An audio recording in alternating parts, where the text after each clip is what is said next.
Another day at the tool shed.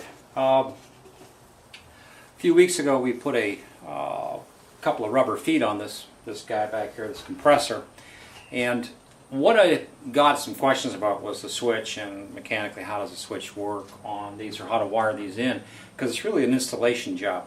So one of the things I want to tackle would be the switch this week.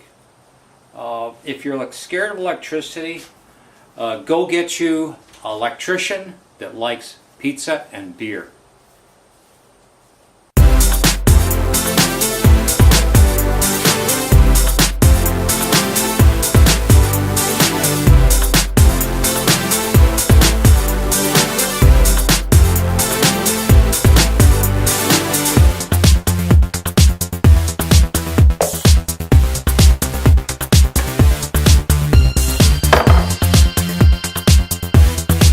Hi everyone, another week at Coffee and Tools.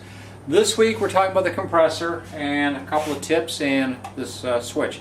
I've seen these switches on a lot of different units right now. So I've seen them on Porter Cable and Black Max and some of the other ones besides the Craftsman model that I have here. So really you should probably have about the same switch. That's about the only thing you have to concern yourself with if you're wiring one of these bad boys up. So great thing about this switch is they've really improved things over the years, and there's just one screw at the top. Don't move the switch. Of course you don't have any power plugged in, right? So that's theory. But we take the switch apart. There's the top. Take the switch top off so you can expose it. And inside you're going to see this mechanism here. First tip of the day is going to be this little screw right here. That tells you what the top of the pressure is going to be for the compressor, what she's going to work up to and cut off. So what you want to do in this case is you want to back that off, turning it counterclockwise with about a number 2 Phillips screwdriver, and take it down a little bit. Take it down quite a bit if you really have in mind about half the distance of the screw or something on the side. You'll be able to see that, because what happened to me was the factory, when they sent this thing out, she was cranked right to the max. She went up over 150 pounds of pressure the first time. I've got a plastic filter here that's good for 90 pounds, but it exploded after about 100 and something pounds. So what you want to do is crank that down first before you really get into trying out your compressor, so you don't run, up too high. Now, to wire this in, I've got a piece of cable here that I bought at one of the local hardware stores. And this is good for up to about 20 amps. 30 amps would be ideal, but 20 amps will get you done. The motor's rated for 9, but it draws, on startup, a motor like this will draw up to 3 times its full load rating. That's about 27 amps, so that's quite a current rush, which means you're going to have to carry this thing on 2 breakers, because it's 220. A little different than 110. And don't ever try to figure out that you can rewire this thing to run 110 somehow. Not unless you change the motor and the rest of it, so let's not go there.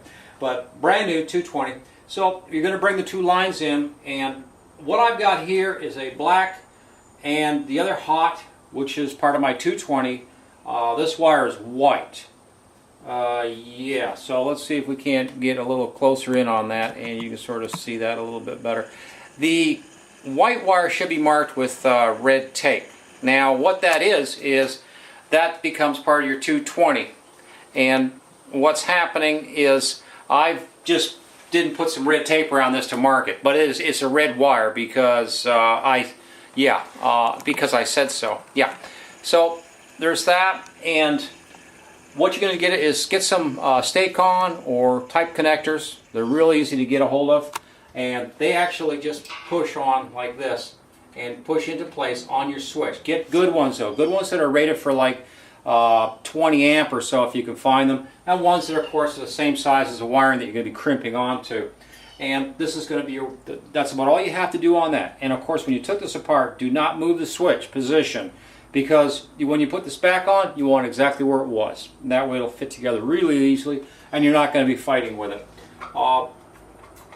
The next thing you're going to do is you're going to need some plumbing supplies. Now, what I do is everything I have is quarter NPT, National Pipe Thread. But these units, like this one right here, came with 3/8. So the 3/8, what I did was I just put a reducer in. You can get a reducer at any of your hardware stores. It's just a 3/8 to a 1/4 inch MPT reducer, a piece of brass usually. Put some Teflon tape on it, wind that bad boy in, and then you can put your 1/4 inch line and everything you need on there. Get you a water filter. Some kind of water filter is really good. It's really needed on these big guys. And the reason is under compressed air, you get a lot of heat buildup, and what happens is moisture collects inside these. And you're going to pipe that down towards your tools. You don't want that. That's the worst scenario. So get you a filter and run 1/4 inch line for most applications. If you're a professional kind of guy and you use heavy impact tools and you need really good air pressure, you might want to look at the 3/8 lines and more specialty line. But for an average Joe guy like myself at this shop here, this is great. 1/4 inch will run everything I've got, all my tools, and including this little red mystery box right here. Had somebody the other week ask about the box. And what it is this is a sandblaster box, and it will require a really good compressor to run. And in fact, I found that at sandblasting, you sort of have to have that 90 pounds or you really don't get the finish. So that's what happens here. Back to the work. Okay, you're going to run a cable, you're going to run an outlet. The outlet is not going to be like a standard outlet like we have in the shop. So what you're going to look for is going to be an outlet, something like what I've got up on the wall here.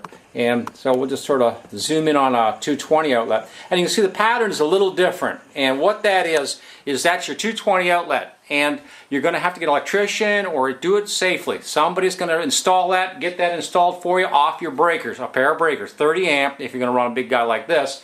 And what I do is I've got two tools, but I never use both at the same time. I can't, So what I did was I put the one outlet in and I sort of tie wrapped with a tie cable both of my plugs for my radial arm saw and for my compressor. And that way, hey, I can run whatever I have to all the time. So now we'll get back to, hey, there's me. Yep, the compressor. So that's basically the installation on a Craftsman compressor. That kind of completes the situation. A few weeks ago, you remember we did the rubber pad thing, which was sort of like the basics of installing one of these compressors. There's some other things like read the manual, but besides that, that's about it. And they're really a 220 machine. I've always found it's really good, even around the household kind of stuff. So it's really cool. Hey, this week from Coffee and Tools. Have a great week, guys, and hopefully we'll see you next weekend.